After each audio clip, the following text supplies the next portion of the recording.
Allez, nous nous sommes arrêtés le Matnitin. Donc on avait dit que il se prosternait, d'accord, 13 fois. Et donc on a dit où il devait se prosterner quand il rentrait dans le Mikdash. Ha'elu, donc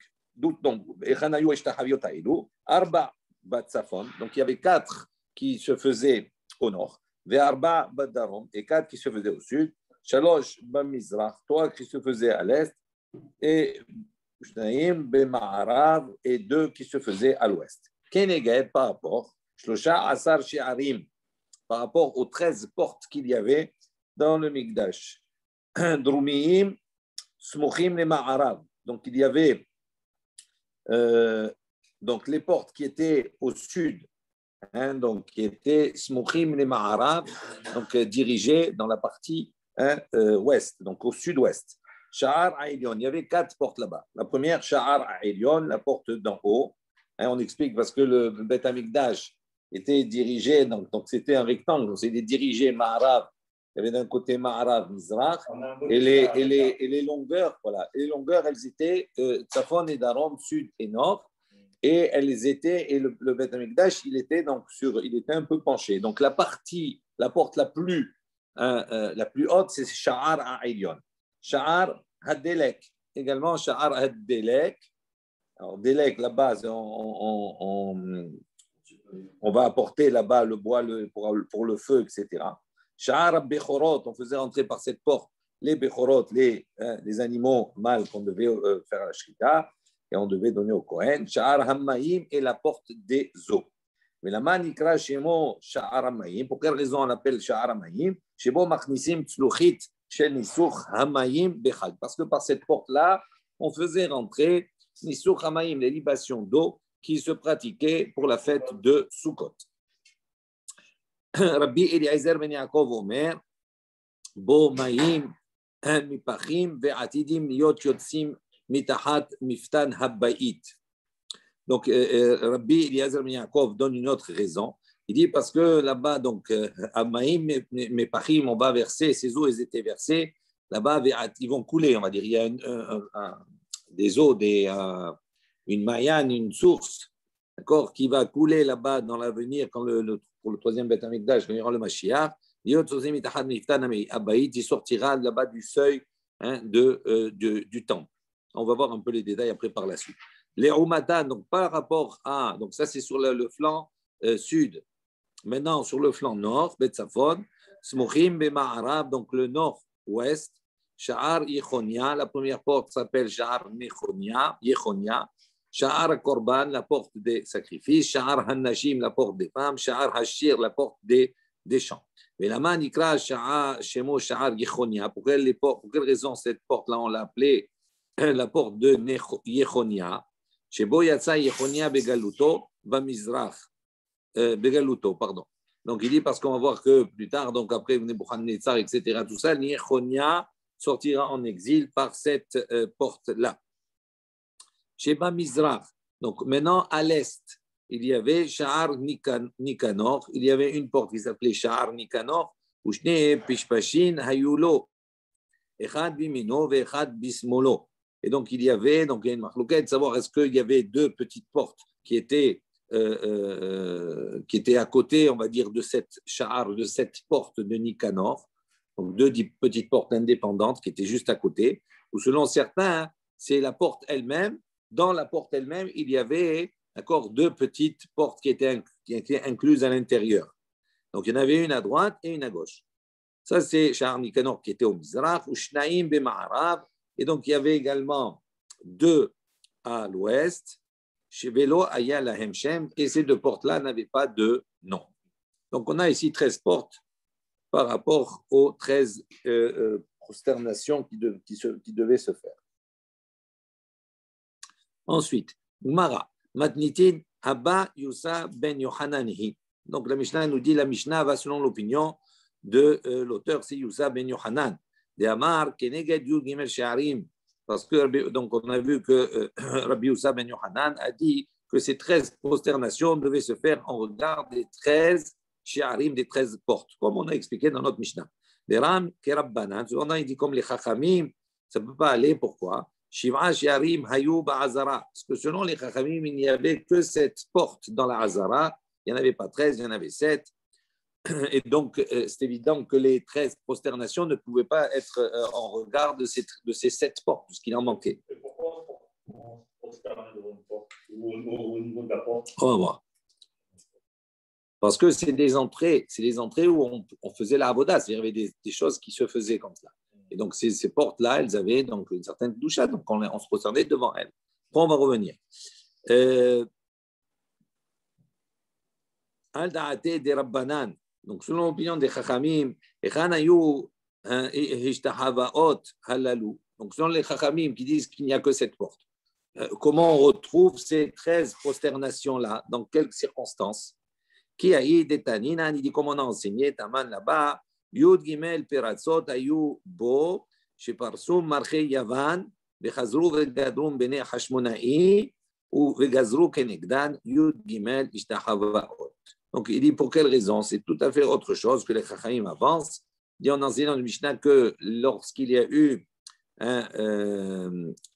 la guerre contre Malché Yavan, contre le royaume grec, là-bas, il y a eu Yud Gimel Perasot. Ils ont fait dans le Migdash, dans les murailles du Migdash, ils ont fait 13 Perasot, c'est-à-dire 13 ouvertures, 13 brèches. D'accord? Et lorsqu'il y a eu la guerre entre les Hashmonaïm et les Yevanim, on va voir qu'à la suite de la victoire des Hashmonaïm, Hazrou Vegadrum Bene Hashmonaïm, c'est les Hashmonaïm qui vont revenir et qui vont réparer, on va dire, ces 13 brèches. Vegazrou Kenegdan, et donc c'est pour ça que par rapport à ces 13 brèches, on a institué 13 prosternations, puisque ces 13 brèches-là rappellent, et surtout la victoire des Hashmonaïm et le rétablissement du service de la Avoda dans le Migdash. Ok. Donc, on a un passouk dans Zecharia qui nous dit Ve'aya bayom ha'u yatz'u ma'im hayim Yerushalayim. Donc, on va expliquer un petit peu ces eaux-là, cette période Ve'aya bayom ha'u. Donc, ce jour-là, donc on va parler ici de l'Eati de Labo, le jour où il y aura effectivement le troisième Beth Amikdash, un jour important du Mashiach. Il dit ce jour-là, Yatzou Maïm Chaim Yerushalayim, sortiront les eaux de Jérusalem. Et on a ici enseigné Mibet Koche Kodashim Ada Parochet Kekarne Seli Vechilai. Donc on va voir que cette source-là, qui était sous le Kodesh HaKodashim, va sortir du Kodesh HaKodashim, et cette source-là va commencer à se développer et à abreuver, on va dire, tout Yerushalayim. Donc, plus on va avancer, plus la source va devenir de plus en plus importante.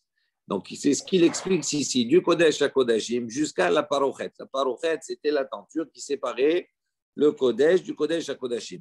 Donc, il dit là-bas, cette Marianne, cette source, était que carne salé vechilier. C'est comme les antennes, on va dire, de petits animaux comme ça, des antennes qui sont très fines. Certains traduisent par les antennes des escargots. Donc, c'est quelque chose qui est très fin. Donc, c'est-à-dire c'est une petite source, quelque chose qui sortait d'une manière fine. Min parochet an misbach az-za'ab. De la parochet, donc de la tenture qui séparait le saint des saints du saint. Donc, il y avait, dans le saint, il y avait le misbach az-za'ab, l'autel en or, sur lequel on apportait les encens, entre autres. Donc, il dit de la parochet jusqu'à Mizbach HaZahav, Kekarne Hagavim. À ce moment-là, ces eaux avaient l'épaisseur des antennes des Hagavim, c'est-à-dire des sauterelles, donc un peu plus épais. Mizbach HaZahav, Ad Hazarot, donc du Mizbeach HaZahav, de l'autel en or, jusqu'à les Hazarot, les cours, les parvis, Kehut Shel Sheti, donc ça avait l'épaisseur du fil, Shel Sheti. Il y a la trame et la chaîne. Donc, Sheti, c'est le fil qui est, d'accord, vertical. Donc, il est un peu plus épais. Min azarot ad miftan abayit, des azarot, des cours, des parvis, jusqu'au seuil de Beth Amikdash, kehut shel ayrev. Donc, ça avait l'épaisseur d'un fil, d'accord, qui était horizontal. Michan, Mikan ve'elach, et au-delà, ke mipi hapar. Donc ça avait donc l'épaisseur mipi hapar, c'est-à-dire de l'ouverture d'une fiole. Steve, il est mentionné également ve'ine ma'im et pachim minakatef haïmanit. Donc c'est marqué dans Yecheskel. Donc il dit comme ça, ces eaux donc seront versées minakatef haïmanit du côté droit, betzet aish kadim. Donc à ce moment-là sortira un homme, donc betzet kadim, donc un homme en kadim de l'Est, d'accord, du côté Est, Vekav Beyado. Et là, Vekav, Kav, c'est un trait, mais c'est un élément de mesure dans sa main. Vayamod, Elev Bahama, il mesurera là-bas, donc Elev Bahama, donc après la sortie de ces eaux-là du Mikdash, il va mesurer 1000 amas, c'est-à-dire à peu près 500 mètres. Vayavireni Bemaim, Me Hafsaim, Ad Karsula. Et donc, on va voir qu'il va se trouver, quand il a mesuré, il va se trouver déjà, donc il aura parcouru Elef Ama, et ces eaux-là seront assez profondes qu'elles vont arriver jusqu'à Absaïm, c'est-à-dire Karsula. Karsula, c'est les chevilles. Donc, on va voir que ces eaux, au fur et à mesure, elles vont grossir. Il dit donc, à 1000 Ama, l'eau qui coulait, donc arrivait au niveau de ses chevilles. Bayamod, Elef, de nouveau, il mesurait 1000 Ama, Bayavireni, Bammaim, mais Birkaïm. Et à ce moment-là, donc il passait dans ses eaux et ses eaux arrivaient au niveau des genoux. Ad Birkaya, comme on l'explique. Bayamod élève, de nouveau il mesurait 1000 amas de plus. Bayavireni, mais Motnaïm. Et à ce moment-là, ses eaux arrivaient au niveau de ses hanches. Ad Matnaya, comme c'est marqué. Mikan Ve'elach, et au-delà, Bayamod élève, il a mesuré également élève amas. À ce moment-là, Nahal, Asher, Loucha, la Avor, c'est devenu un fleuve dans lequel on ne peut même plus passer. Afilu les biranim gdola enam yechola la avorbo. Il dit même, d'accord, des grands bateaux ne pouvaient pas traverser, ne pouvaient pas passer par là. Donc, c'est-à-dire c'était tellement mouvementé, il y avait tellement de courants, etc., tout cela, que même les bateaux ne pouvaient plus passer, tellement c'était intense. Donc on commence petit et on voit qu'après ça devenait très intense. Maïdama, donc de quel passou qu'on voit ça, c'est marqué Tsiadir, lo yavirenu. On voit que Tsiadir, c'est même les bateaux qui sont importants, qui sont gros, ne pouvaient pas traverser, ne pouvaient pas passer. Mipnema, pour quelle raison ne pouvaient pas? Ki gaoug hamaim, mais sahou. Il dit car gaou hamaim, car les eaux se sont accrues, se sont grossies.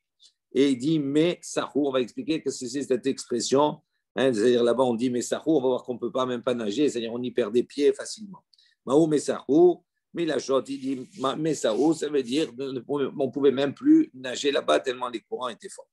Amaravuna, Beatrin, Karu, Leshayata, Sahuna.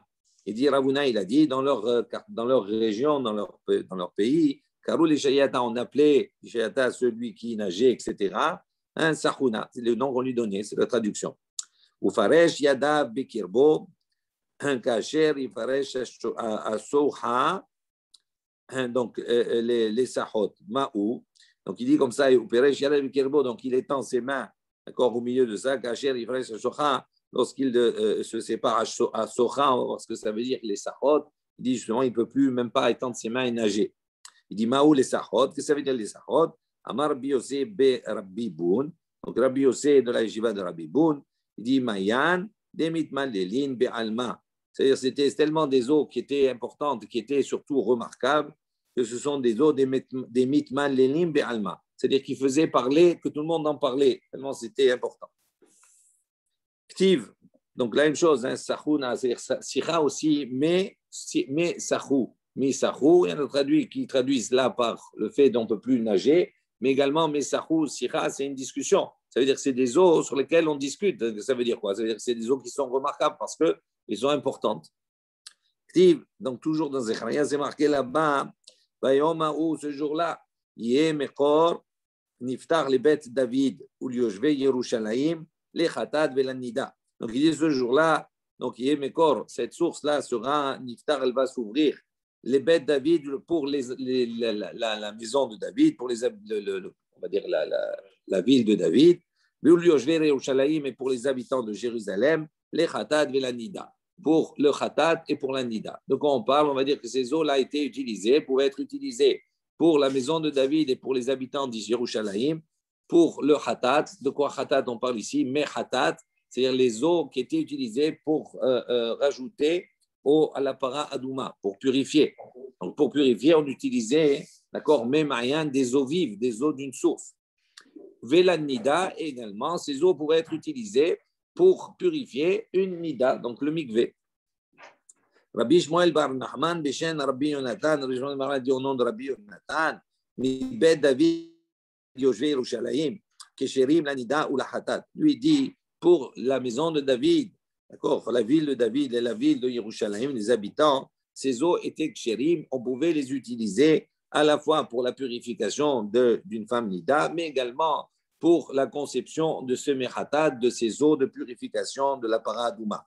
Mikan Ve'elach, il dit ça, la question qui se pose, pourquoi Dafka uniquement Bet David et Yoshvé Yerushalayim? Pourquoi c'était que pour eux? Ça veut dire ceux qui habitaient au-delà de Yerushalayim ne pouvaient pas utiliser ces eaux pour se purifier. Il dit non, pourquoi? Parce que Mikan Ve'elach, mais Ta'arovot Hem. Il dit quand elles dépassaient Yerushalayim, ces eaux-là allaient se mélanger avec d'autres eaux. C'est-à-dire c'est plus la source pure en soi. Elles se déversaient, elles donc allaient se mélanger avec d'autres eaux, des eaux de pluie, etc. Tout cela. Et donc elles perdaient ce statut de mayan, d'une source d'eau vive. Et donc Hem Ksherim la Nida, dit malgré cela, c'était Ksherim la Nida, Kacher pour les femmes Nida, Ubsolim les Mehatat, et ça devenait Pasoul pour la confection avec les paradouma. Parce que la paradouma, l'exigence, c'est qu'on ait de mayan, mais chaïm, des eaux vives. Et donc, à partir du moment où ces eaux-là de la source sont mélangées avec d'autres, à ce moment-là, on ne peut plus l'utiliser pour le mélange avec les cendres de la paradouma. Donc, on voit que d'après Rabbi Shmuel ben Nachman, d'accord, la possibilité d'avoir les deux, Nida et Hatat, c'est uniquement à Yerushalayim et Bet David. Au-delà, la Nida, ça marche toujours, mais Mechatat, ça marche plus. Amar Bil Hazar, Mi Bet David, Ve'ad Yoshvé Yerushalayim, Ksherim, le Nida ou la Hatat. Donc la même chose, Rabbi Hazar, il dit, pour les habitants de Yerushalayim et pour la maison de David, mais ça a ces deux conséquences, Kasher pour la Hatat et Kasher pour la Nida. Mais au-delà de cela, mais Katafrisot, donc ce sont des eaux. D'accord, c'était en pente, etc. Donc, c'était des eaux qui étaient comme des chutes d'eau, c'est-à-dire des eaux qui étaient en mouvement. Et à ce moment-là, Soulim le Nida ou la Hatat. Pour Rabbi Hazar, c'était pas soul non seulement pour la Nida, mais également pour la Hatat. Pour la Hatat, on comprend parce que c'est des eaux mélangées et donc on ne peut plus utiliser pour les cendres de la Paradouma. Mais également pour la Nida, c'est plus valable. Pourquoi? Parce que la Nida, pour se purifier, elle se trempe dans un mikvé, c'est-à-dire des eaux qui stagnent. Et donc, si on a des eaux à part dans une marianne. Mais autrement, d'une manière générale, c'est des eaux qui doivent stagner. Et si on a un mouvement de ces eaux, à ce moment-là, c'est plus cachère pour purifier une nida. Et donc, c'est pour ça que, selon Rabbi Hazar, au-delà de Yerushalayim, ça ne marchait plus. Dans Yecheskel, on dit, Vayomer Elai. Donc, et il m'a dit, Hamayim ha'ele, ces eaux-là yotzim, el hagalila, hakadmuna. Donc, ces eaux-là sont sorties vers Galila Hakadmona. Donc, il dit, qu'est-ce que c'est Galila Hakadmona? Donc, quel est le cursus, le parcours de ces eaux? Ze Yam Shel Samchou. Galila, donc en Galil. Il dit là-bas, donc c'est des eaux qui passaient d'abord Yam Shel Samchou, dans la mer de Samchou. Veyardou El Ha'arava. Après, donc, elle descendait vers Ha'arava. Qu'est-ce que c'est Ha'arava? Ze Yam Shel Tveriad. Après, elle se jetait dans la mer, dans le lac de Tveria. Ubahu Ayyama, et après, elles arrivaient dans la mer. Zeyam Hammelach, ça c'est la mer morte. El Hayyama, vers la mer. Hamutsaim, donc vers la mer Hamutsaim, donc où ils sortent. Zehayam Haggadol, ça c'est la grande mer. Certains traduisent la mer Méditerranée. D'accord? Donc on a ici un parcours d'en haut vers le bas. Pour quelle raison cette mer Méditerranée, Yam Haggadol, on l'appelle Mutsaim? Ça veut dire qu'ils sont sortis, elle est sortie. Il dit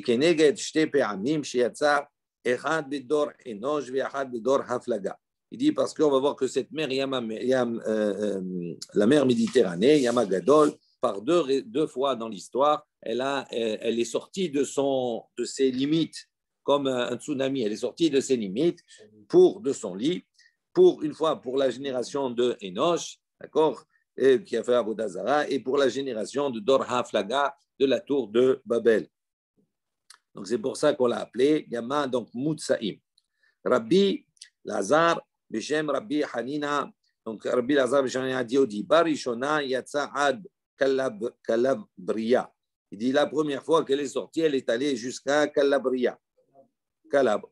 Certains qui traduisent comme ça. Ubashniya, et la deuxième fois, Yatsa Ad Kipe Barbaria. Et la deuxième fois, elle est allée jusqu'au rocher de Barbaria. Barbarie. Hein? Voilà, il y a deux qui disent c'est en Italie et en Afrique. En Italie, c'est Calabre. Calabre, et l'autre, la deuxième fois, c'est en Afrique. Rabbi Aha Bishem Rabbi Hanina, donc au nom, il a dit comme ça, Barishona Yatsa Ad Kipe Barbaria. Donc la première fois, elle est sortie de son lit, d'accord, jusqu'au rocher de Barbaria. Ou Bashnia, et la deuxième fois, Yatsa Ad Akko Ad Yafo. Elle est arrivée jusqu'à Akko Yafo. Donc on voit donc le passouk dans Yov, c'est marqué Adpo Tavo Velo Tosif Ad Akko Tavo Velo Tosif. Donc c'est marqué Adpo jusqu'ici, Tavo Velo Tosif. D'accord, tu viendras, tu ne rajouteras pas, tu n'iras pas plus loin. Il dit qu'est-ce que ça veut dire Adpo? Il faut un jeu de mots. Adpo, Adko, Adako. Jusqu'à Akko Tavo Velo Tosif. Après, il a marqué dans la suite du passouk Upo Yashit Begaon Galecha. Donc, ils seront donc ici, ou Po, donc ici, Yashit. Donc, ça va s'arrêtera ici, Begaon Galecha, l'orgueil de tes galim, de tes vagues. Voilà. D'accord? Donc, il dit la même chose, ou Po, ici, Yafo. Yafo, Ashit, Gaon Galecha. Donc, ça s'est arrêté également, Yafo. Nicha Yama Rabba, Veyama Demilha, Bishvil Lemitaken. Donc, il dit, on comprend pourquoi ces eaux-là, donc elles sortaient, elles se sont dirigées, Yama Rabba, on a dit vers la Grande Mer, la Méditerranée, Yama Demilha également vers la mer Morte. Il dit, le point commun entre ces deux mers, c'est que tous les deux sont salés. Et donc, cette source-là qui sortait, on comprend qu'elle soit dirigée vers, qu'elle tombe dans ces eaux. Pourquoi? Bishvil Mitakan, pour les réparer, c'est-à-dire pour les adoucir. Yama dit Tveria. Yama des Samkhou, il dit maintenant la mer de Tiberia, le lac de Tiberia, et cette mer des Samkhou là. Pour quelles raisons elles tombent? Elles sont douces, donc elles n'ont pas besoin. Il dit les rabbot des Gatam, il dit pour multiplier leurs poissons. Dirtiv, comme c'est marqué à ce propos dans Yecheskel, les minat tiye des Gatam, les miné minim tiye des Gatam. D'accord, donc les minat tiye d'agatam, on va dire sont les espèces, d'accord, tiye d'agatam, on va dire c'est pour multiplier les espèces de poissons. Il dit les miné minim, pour avoir beaucoup de types d'espèces, tiye d'agatam. Tani, on a enseigné. Amar Rabbi Shimon ben Gamliel, Maasé, il y a un Maasé, raconte chez Alarti, les Tsaïdan, je suis arrivé, donc je suis allé dans un endroit qui s'appelait Tsaïdan, Vihivi ou Lifnei Lifanai, donc on a apporté devant moi. Yoter Mishalosh Meot Mine Dagim Betamchui Echad. Donc, il lui a apporté plus de 300 catégories, on va dire, différentes de poissons, Betamchui Echad, dans un seul plat. C'est-à-dire, ils lui ont proposé comme ça. Donc, c'est pour montrer la diversité qu'il y avait dans cet endroit-là, d'accord, dans le nord, dans cet endroit de diversité de poissons. La suite du pasuk, c'est Venir Peu Hammaim Bitsotav Uvgav Ba'av velo yirapeu le melach nitanu. Donc il dit ces eaux-là, binirpeu amaim. Donc ces eaux, elles permettaient de nirpeu, c'est-à-dire de soigner, mais on va dire d'adoucir. D'accord, niraim bitsotav ou va'av. C'est-à-dire pour que ce soit les mares, les fonds marins, etc. Tout ça, toutes ces sources d'eau. Vélo yérapeu la melach nitenu, mais elles n'ont pas été données pour adoucir les melach, le sel.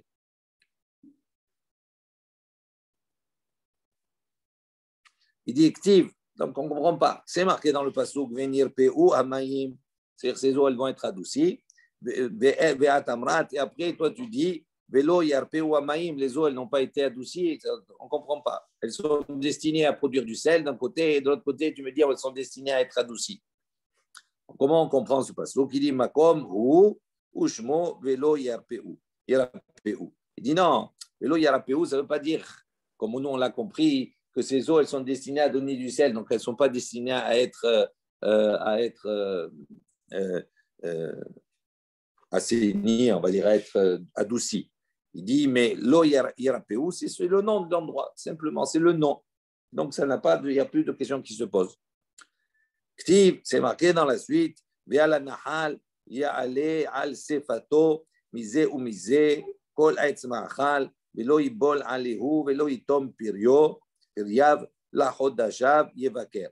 Donc il dit Ve'al nahal, donc sur le fleuve ya'ale al sefato, montrera sur ses rives mize ou mize d'un côté comme de l'autre kol aitz ma'achal, donc poussera tout arbre fruitier velo yibol alehu, et ses feuilles ne se flétriront pas. Velo itom piryav, et il ne manquera pas de ses fruits. Ou les chodajav yevaker, et dans ces mois yevaker, d'accord, ils donneront les récoltes. Il dit Tane, qu'est-ce que ça veut dire? On a enseigné Amar Biouda. Il a dit les filles olam hazeh tvoa osa les shisha chodashim. Donc il dit puisque dans ce monde-là, une des voies, une récolte de gim, de ganim, dagan, pour de blé, etc., tout ça, les céréales, osa les shisha chodashim, elle produit en 6 mois. Ve'ilan, osa, ose lishnem asar chodesh. Et les arbres, eux, ils produisent en 12 mois, c'est-à-dire 2 fois plus longtemps, 2 fois le temps. Aval et Atid, ça c'est en temps normal maintenant. Aval et Atid, là-bas, mais dans l'avenir, comme le Mashiach, Hadvoa, osa les chodesh echad, une tevoa, elle produira en 1 mois. Ve'ilan, donc le double, ose lishne chodashim, produira en 2 mois. Dimaïta Ahmad, d'où je sais cela, c'est marqué les chodashav yevaker. Chodashav, c'est au pluriel les mois, yevaker produira en des mois. Des mois, le minimum, c'est 2. Donc, c'est 2. Donc, si 2 mois pour les Ilan, c'est 2. Donc, pour la tevoa, c'est obligatoirement 1 mois, puisque c'est la moitié. Amar Rabbi aussi, les filles chez Baolam Azeh, lui, il dit, non, il dit, parce que dans ce monde-là, Hatvoa, Osa, les Shisha Chodashim, Veilam, Osa, les Yubet Chodesh. Donc, c'est le même principe de nos jours. Pour la tevoa, c'est 6 mois, et pour les Ilan, pour les vergers, c'est 12 mois. Avant les Hadid, là-bas, mais dans l'avenir, Hatevoa, Osa, les têtes va viom. La tevoa, donc, elle donnera en 15 jours. Veilan, Osa, la Chodesh, Echad. Et l'arbre produira, d'accord, en 1 mois. Donc, ça, le temps va être beaucoup plus rapide. Chez Ken Matsinou, comme on a trouvé effectivement, chez Asat, Atvoa, Bime Yoel, on voit que la tevoa, ce même principe, ce même miracle-là s'est produit à l'époque de Yoel, le prophète Yoel, la Hamisha Asar Yom, il dit, on voit qu'en 15 jours, la culture a donné ses fruits, Bekara, Memena, à Omer. Donc, il avait besoin de porter le Omer, et on voit qu'en 15 jours, eh bien, tout est, on va voir les premières pluies, les deuxièmes pluies sont tombées, et la tevoa, elle a poussé, et en 15 jours, il a pu récolter le Omer et apporter le Omer. Maïta Ahmad, on voit dans quel passage c'est marqué dans Yoel, ou Tzion, et les enfants de Tzion, de Yerushalayim, Gilou Vesimho, Bachem, réjouissez-vous, d'accord, en Kadosh Baruch Hu Elokechem, votre Dieu, qui Natan Lachem, car il vous a donné, et Amora, Moré, l'Izdaka, d'accord, les pluies pour l'Izdaka, Veyored, Lachem, Geshem, Moré ou Malkosh, et Akadosh Baruch Hu a fait tomber pour vous la pluie, Moré ou Malkosh, c'est-à-dire les premières pluies et les deuxièmes pluies, Barishon en 1 mois, c'est-à-dire dans le premier mois, c'est-à-dire le mois de Nissan. Donc en 15 jours, ça a été réglé.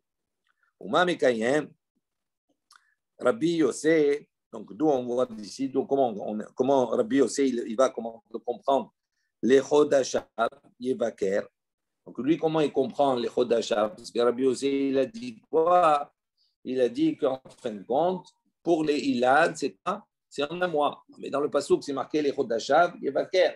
Chodashav, ça veut dire en plusieurs mois. C'est au pluriel. D'accord? Qu'il va produire en plusieurs mois. Il dit non. Qu'est-ce que ça veut dire les Chodashav Yevaker? Bechol Chodesh Chodesh Yevaker. Ça veut dire que chaque mois, il va récolter des arbres chaque mois.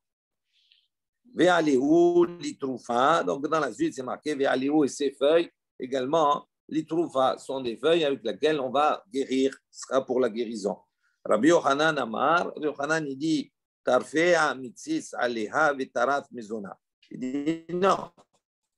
Il dit l'itroufa, c'est pas que c'est pour la guérison. Tarfé amitis aléa, c'est-à-dire que tu vas en suçant ces feuilles, d'accord, tu vas te nourrir. Tu vas te nourrir rien qu'en suçant les feuilles. Il dit mais taraf, maisona, taraf, ça veut dire maisona, ça veut dire le mazon, ça veut dire se nourrir. Rav Shmuel, Rav ou Shmuel, pardon. 2. Hadamar, il a dit, les atirpe chez les mahala. Donc, il a dit, ça veut dire l'itroufa, ça veut dire quoi? Ça veut dire c'est pour guérir. Il dit, les atirpe, l'itroufa, les atirpe, c'est-à-dire pour permettre, autoriser la bouche chez les mahala, c'est-à-dire qui se trouve en haut, c'est-à-dire elle donnera la possibilité à celui qui était, qui était muet, de pouvoir parler. C'est ça. Les Hadamar, et l'autre a dit, les atirpe chez les matan, c'est-à-dire pour ouvrir quelque part la bouche qui se trouve en bas. C'est-à-dire pour les femmes, elles vont pouvoir, celles qui étaient stériles, eh bien, elles vont pouvoir à la suite de cela avoir également des enfants.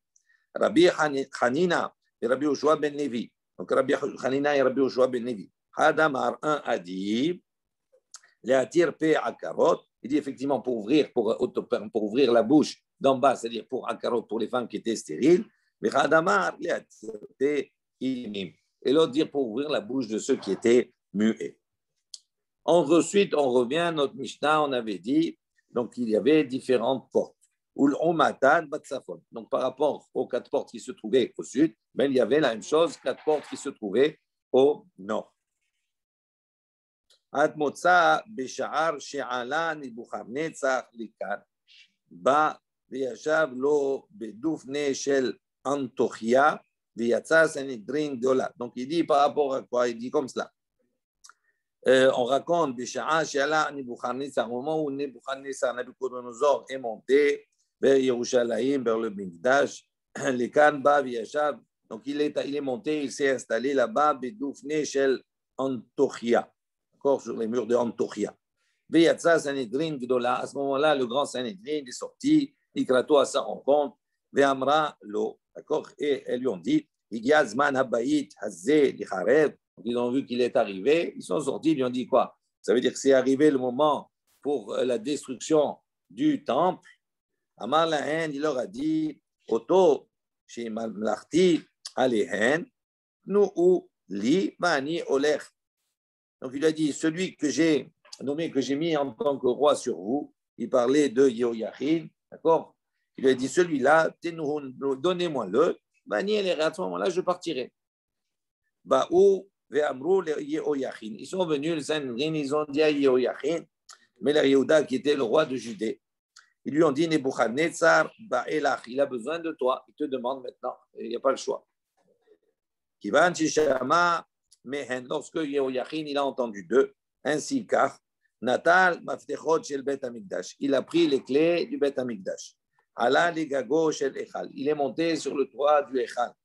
Amar Lefanav, il a dit devant Akadosh Baruch Hu, Ribono Shel Olam, les She'avar, Hainu Ne'emanim Lecha, Ve'ayu Maftechotecha Misurim Lanu. Il a dit dans le passé, nous Ne'emanim Lecha, nous avions confiance en toi. Et tu nous as confié, par cette émouna-là, tu nous as confié les clés, d'accord, du Mikdash. Arshav, il dit maintenant, il dit maintenant qu'on n'est pas Ne'emanim, on n'est pas croyant. Voici tes clés, je vais te les rendre. Trin Amoraïn. Il y a 2 Amoraïn qui expliquent de la manière suivante. Hadamar 1, il a dit, Zarkan Ve'od lo yardu. Un, il a dit, qu'est-ce qu'il a dit? Ça veut dire, je vais te les rendre. Et un, il a dit, il les a jetés en l'air et ils ne sont pas redescendus. Ils ne sont pas redescendus, ces clés. Ve'hadamar, un, il a dit, Ba'a kemin yad untalatan miyado. Il a dit non. Et à ce moment-là, elle est sortie comme une espèce de main et elle a pris les clés de sa main à lui, à de Yehoyachin. Kivan shira'u kol chore Yehuda. Il dit donc, puisqu'ils ont vu tous les Chorei Yehuda,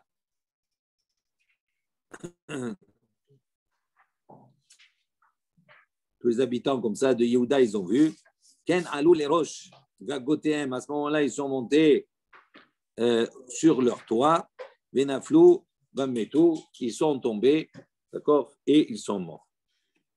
Ada ou dirtiv, comme c'est marqué dans le passouk, Masa ge hizayon, malach et faux, qui alita kulach les gagot teshuot mele'a'ir homia vegomer.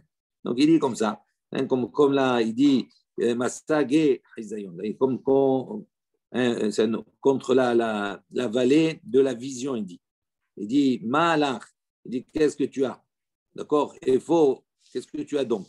Il dit Kialita Kulach, les gagotes, hein, d'accord, vous êtes tous entièrement montés sur les toits, hein, Teshuot, Mal'a, Ir, Homia. Et à ce moment-là, la ville a été remplie, Homia, de cris, de rumeurs, etc.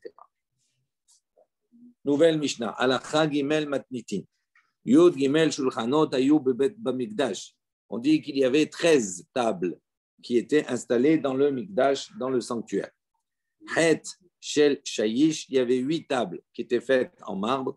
Bebet Hamid Bahayim, donc dans la partie Bet Hamid Bahayim, c'est comme la boucherie, c'est là où on faisait les sacrifices, l'abattoir. Chez Alehem Madihin et Karbiyim, donc sur là-bas, on avait emporté les entrailles, très bien. Ou Bet, donc il y avait deux tables. Bema'arav qui était placé à l'ouest, Bema'arav à Kevesh, à l'ouest de la pente, hein, du Misbeach, à l'ouest de la pente. Echad Shel Shayish, il y avait une qui était faite en marbre, Echad Shel Kesef, et une qui était faite en argent. Al Shel Shayish, celle qui était faite en marbre, Notim et Taevarim, là-bas on mettait les membres qui devaient être après amenés sur le Misbeach pour être brûlés. Ve'achem Kesef, et sur celle, la table qui était en or, en argent, Kelisharet, on déposait là-bas les ustensiles du Mikdash qu'on avait besoin d'utiliser. Au Bet Ba'ulam, il y avait deux tables également dans le Ulam, Mibifnim, donc à l'intérieur, Hal Petach Habbayit, hein, donc la porte du temple, Hal Petach Habbayit. Echad Shel Shayish, donc il y avait deux portes, deux tables, pardon. Une qui était faite de marbre, Echad Shel Zahav, une qui était faite en or. Donc, celle qui était en marbre, on déposait là-bas les chemapanim, les pains de proposition qu'on amenait quand il était tout chaud, etc. On les déposait sur la table en marbre avant de la rentrer, de la mettre dans la shulchan qui était à l'intérieur. Bichnis Sato, au moment où il rentrait. Et sur la table qui était en or, Bitsi Ato, on déposait les lechem apanim qu'on prenait le Shabbat, qu'on changeait toutes les semaines, et en sortant, on déposait là-bas sur la table qui était en or. Chez Ma'alin, Bakodesh, Velo, Moridin. Il dit pourquoi? Parce qu'on doit toujours monter dans la Gdusha et ne pas diminuer. Il dit pourquoi? Parce que la première table dans laquelle on posait les Chemapanim, c'était en marbre. Après, quand on rentrait les pains pour les mettre sur la shulchan, le shulchan, c'était en or. On les laissait là-bas toute la semaine.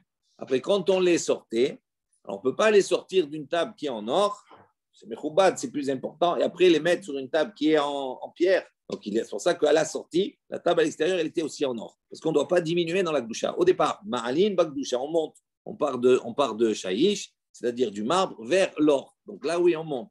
Et quand on sort, on ne peut pas passer de l'or vers le marbre. Donc, c'est pour ça qu'il y avait une égalité. C'était une table qui était également faite en or. Il dit parce que la table qui était à l'intérieur de l'Echem Apanim où on posait là-bas quotidiennement, toujours, c'était en or. Gemara. Tane al Shel Kesef, on a enseigné à propos de la table Shel Kesef. Beshem Rab Shmuel, pardon, ça c'est entre parenthèses, on sort. Rabbi Yosef Beshem Rabbi Shmuel Bar Rav Yitzhak, Rabbi Hanania, il a dit Rabbi Hanania Mate Ba Beshem Rabbi Yohanan. Donc lui, il penche plutôt vers l'opinion au nom de Rabbi Yohanan, qu'il a dit Let kan shel kesef mi pene shehu martiah. Lui, Rabbi Yohanan, il pense non, il dit Let lan shel kesef. Il n'y avait pas de table en argent. Pourquoi? Il dit mi pene shehu martiah, parce que la table en argent, qu'est-ce qu'elle fait? Les martiah, elle va réchauffer. Il dit, Loken Tane Ze, il dit, mais pourtant, est-ce qu'on n'a pas enseigné à ce sujet et à propos de l'Echem Apanim, Echad Minan Nisim, donc il y a un des miracles, Shnazou Bet Amikdash qui se produisait dans le Bet Amikdash, chez Keshem Shayu Manichim Oto Hom, car Ayu Motziin Oto Hum. Le miracle qu'il y avait, c'est que les pains qu'on apportait chauds pour l'Echem Apanim dans le Mikdash, quand ils le sortaient, la semaine d'après, ils étaient toujours chauds. Shneimar, la soum lechem ham, lechem chom, beyom, il kahou. Donc on voit ici qu'on a posé des pains chauds, d'accord, même le jour où il les récupérait, où il les prenait. Donc on voit qu'il y a un miracle. Donc si c'est comme cela, il dit pourquoi on a besoin, il dit les cannes, qu'est-ce que ça les réchauffe, ils étaient chauds de toute façon, qu'est-ce que ça change? Rabbi Yehoshua ben Levi Amar, En mazkirim ma'aseh nisim. Donc Rabbi Yehoshua ben Levi, il dit, non, En mazkirim ma'aseh nisim. On ne mentionne pas, on ne fait pas attention à ma'aseh nisim. Quand on fait les choses, même si on sait effectivement qu'il y a un S, on se conduit comme s'il n'y a pas de S. Il faut se conduire naturellement, même si effectivement il y a un S. On ne fait pas les choses par rapport au nisim. Donc on est de poser la question de Rabbi Ila. Lo haya sham lechem ma'u le'anicho le Shabbat haba'a. Donc il a posé la question, si maintenant il n'y a pas de pain de proposition, il n'y a pas de pain.